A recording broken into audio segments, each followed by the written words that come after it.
Kristen, and you're listening to Podcast and Amplify, a podcast for women entrepreneurs who want to amplify their voice and brand through podcasting and grow a wildly successful business.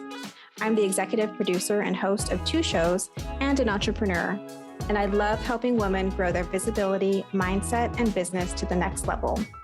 Each week, I share tips on how to launch and leverage your podcast, and I'm bringing on the very best business leaders to give you advice on how to build your business empire. Let's amplify your voice and business.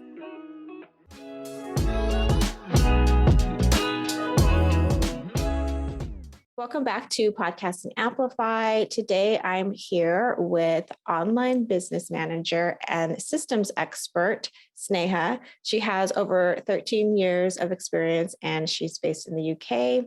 And alongside her small team of experts, she works with impact-driven business owners who want to build a sustainable and thriving business without having to sacrifice their sanity by providing a fresh perspective on how to do things. So she is the one who can handle all of your day-to-day operations, manage your team, set you up with systems to make your business run smoother. And she can also act as a strategic business partner. So she is very much a powerhouse, and I'm so excited to have you on the show, Sneha. Welcome. Thank you for having me. I'd like to start with you telling us a little bit about how you got to where you are today, just a little bit of the journey. When I was growing up, my family are a family of accountants. So that's what I trained to do because I didn't know anything different. And I spent, around 10 years or so in audit. So that means that I went into businesses and I worked for some of the most top businesses in the UK, a lot of top tech giants as well. And I would go in and basically audit them, and I'd get access to all of the information. I'd see what's working, what's not, and also recommend how they can streamline their processes, where the risks are, any leaky buckets, but on a bigger scale. The pandemic hit, and I thought that was a good time to maybe start my own business. I was unfortunately made redundant from my job because I worked in the retail sector. And I started to, set up my own business. And the rest is sort of history. So I never really decided to start out a business, but I just sort of fell into this path. I think many entrepreneurs can relate to that. And it's just sort of evolved from there, really. Yeah, I think the pandemic pivot transition, starting your new business is a common story, which I love because I feel like it's a lot of, especially women who had to leave the workforce, are taking control of their futures and how they make money and their schedules. So it sounds like the accounting experience, I can see how that would lend into being a business manager, where you're just really able to look at things, at details, how systems are working, like you said, what the leaky buckets are. Yeah. And just looking at the business from a whole perspective, looking at all the different departments. So I've worked in external audit, which is looking at the numbers, and I've worked in internal audit, which is looking inside the business and seeing where there can be areas where the departments can be more efficient in their use of time, money, how they're spending their resources.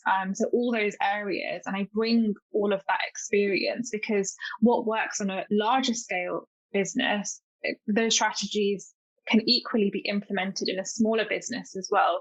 They're not anything groundbreaking or anything new. It's just sometimes the tech or systems or the service is a little bit different in a smaller business. But I bring all that experience to my clients from a sort of holistic overall perspective. So how does marketing speak to sales? Because no matter what size you are, we all have those little departments, even if we're doing them all ourselves. So we want to make sure that's all running as well as it can be. So you kind of covered it a little bit, but I'm wondering if we can talk a little bit about what's the difference between a virtual assistant and an OBM, because I think people commonly get those two things confused. So if you can break down that for us, that'd be great. Yeah, I get asked this question a lot because OBM, that term online business manager, is still not commonly known to a lot of people. But whenever I try to explain this, I try to use this analogy of like a physical business, for example, a little coffee shop, because I love coffee. Typically a coffee shop will have an owner. They're responsible for the goals, the vision, the mission. They concentrate on moving that business forward with new ideas, products, flavors. Then you've got the coffee shop manager, and they run the day to day. They manage the team. They ensure they've got everything that they need to serve their customers. They manage any customer complaints. They'll also assist maybe in marketing, sales, and other business developmental tasks. And then you've got the barista. So they make the coffees, they process payments, they keep the coffee shop clean. So they do very, very specific tasks, but they don't need to know what the vision of that coffee shop is, where the owner is going, what their plans are. And it's exactly the same in an online business. So in an online business, you'll have a CEO or a visionary, whatever you want to call it. They come up with the goals, so the strategies, the vision for the business, and they're always looking at that next step. How can they move that needle to grow their business? And then you've got the OBM, who are the integrators. So they break down that visionary, that CEO's big dream, and they devise an actionable plan. So they develop ways to help the business operate more efficiently. They find gaps in the business and they seek to fill them via systems and processes. And then they'll also do things like they'll manage clients, they will manage employees if they're hiring contractors, or virtual assistants will come on to that. They'll help in the hiring and managing process. And then you've got like a virtual assistant. So they are very reactive and they are task driven. So they make stuff happen with the help of very detailed instructions. And they don't need to know what is going on in the rest of the business. So maybe, for example, social media graphics is a task that most businesses have. So an OBM, they would ensure that the graphics, they're created to budget, and they help the business owner to develop a good social media plan, which aligns with the overall goals. And then the virtual assistant will then go into Canva or whatever application, and they will make social media graphics based on the requirements the OBM has given. So that's kind of like a overview of differences between what an OBM does and what a virtual assistant does. That's a fantastic breakdown. I could totally envision what each role does and how they differ from each other. Kind of reminds me of OBM, kind of reminds me of like a COO in a business, in a hierarchy. Yeah. Someone who's absolutely running the operations of the business.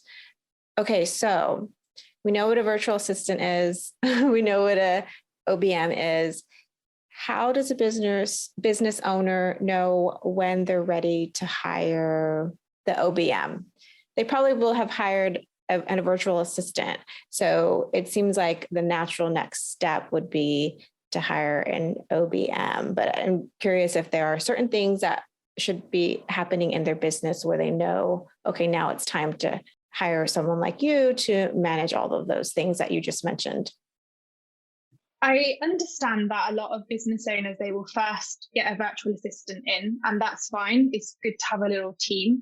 So I'll come at this question from two angles. So you have the entrepreneurs, this is what I come across. You have the entrepreneurs who go through tons of virtual assistants, and they feel like the virtual assistant should fix all of their problems for them, but often that doesn't happen. So what tends to happen, and what I see a lot, is that entrepreneurs, they start growing, they start making consistent, income months, hitting goals, and they find themselves, serving their clients, running the day-to-day, and like doing the marketing, basically wearing all the hats, and they are losing their mind doing all of those things.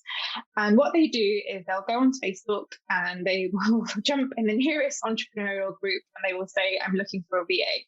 Now, that's really good. And they will probably get tons and tons of comments and lots of people DMing them, PMing them, I'm a virtual assistant. And because they're so overwhelmed and they don't really know what they're looking for, they will just pick one that seems to have a nice website or a nice Instagram feed and go with that. But really, what they don't have is they don't have any processes written down. They don't really know what this virtual assistant should be doing in their business.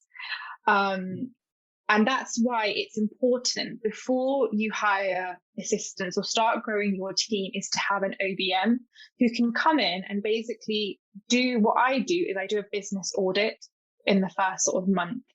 Is I look at how the business is operating. What can we automate? What are you're spending too much time on? And how can we streamline a lot of things?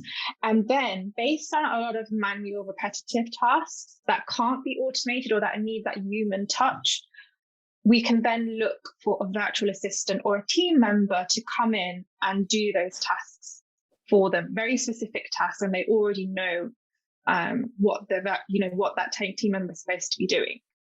But typically, when someone is ready for an OBM, when they are reaching sort of the 8 to 10K mark consistently within their business, obviously OBMs don't come cheap, and we tend to work with a very, very limited amount of people per month. So it's important that they can afford to have someone on a long-term basis, because that OBM is going to be getting to know their business really, really well on a deeper level and basically be like the right-hand lady to that entrepreneur. So OBMs tend to have a very long-lasting relationship with their clients because they evolve with them, they help them grow, and they manage a lot. And virtual assistants tend to come and go depending on their skill set. So that's what I would say. When someone is ready to hire for an ABM is when they're growing and they are just doing too much and they can't propel their business forward without the support of someone who can manage everything for them. Got it. And so when they are making that, what did you say, 10 to 18K a month? Yeah, 8 to 10K per month. Sorry, 8 to least. 10K a month. What should they look for? Like, what types of questions should they ask? Are there certain qualifications or maybe working in a similar niche? Like, what are those things that you should look for? And maybe what are a few red flags? Yeah, so that's a really, really good question. A lot of OBMs have different slants to them. It just depends on how much experience that OBM has. So one of the best questions to ask on a discovery call, I would say, is how did you become an OBM? So what experience do they have when they were in corporate? What types of clients have they worked with right now in their business? How long have they been in business for? Do they have any social proof? Can you go and chat to past clients or current clients as well about how they're doing? And then just asking them what type of work are they really good at? What lights them up? So some OBMs have a really big tech focus. So that's my focus. I love systems. I love tech and implementing tech and making everything automated. That's one of my passions. But some other OBMs will have different skill sets. Maybe they are really, really good at marketing. So they'll have a different slant to them. And then talking about what tools and systems are they really, they frequently use or they're very, very well versed in. So there's no point in you hiring someone who is for example, a ClickUp expert, but hasn't used Asana and you want to use Asana as a PM tool.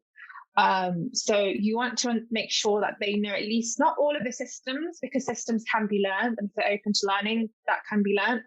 But they know at least a couple of platforms or they know their way around it. That's really important as well.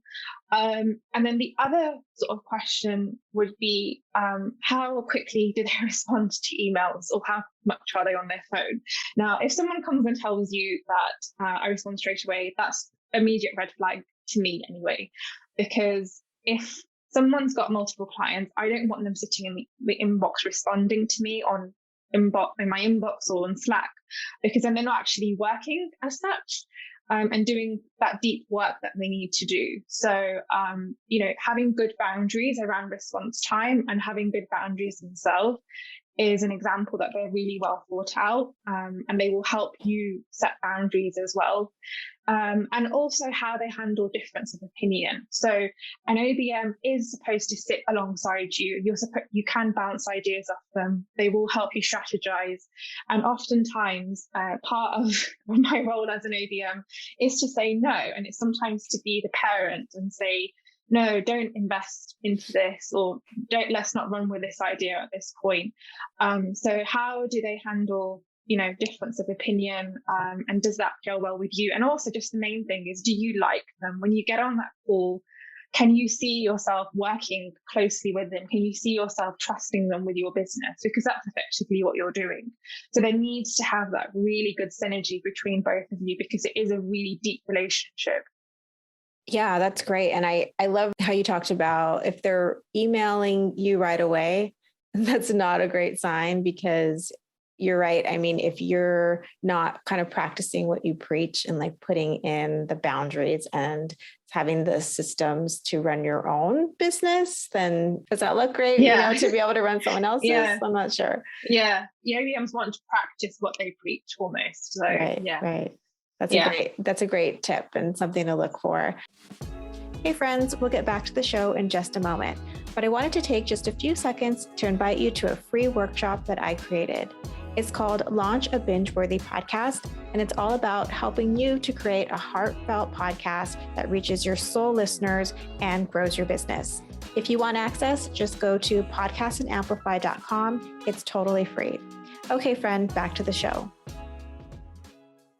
So what are some ways that entrepreneurs can create efficiencies in their business now that kind of sets them up for hiring support? Like, where should they put their focus if they're kind of wanting to get themselves headed in that trajectory of, okay, I know I want to hire an OBM one day. Are they things that they can do now that will make that transition easier? Yeah, absolutely. So I think no matter what stage of business you're in, even if you're just starting out, it's so important to document processes, especially around client onboarding, offboarding, finances, how you do your marketing, for example. It doesn't have to be, a massive 2-page essay, but the best thing, and also many people would have seen on Instagram, SOPs or standard operating procedures. This is basically what I'm referring to.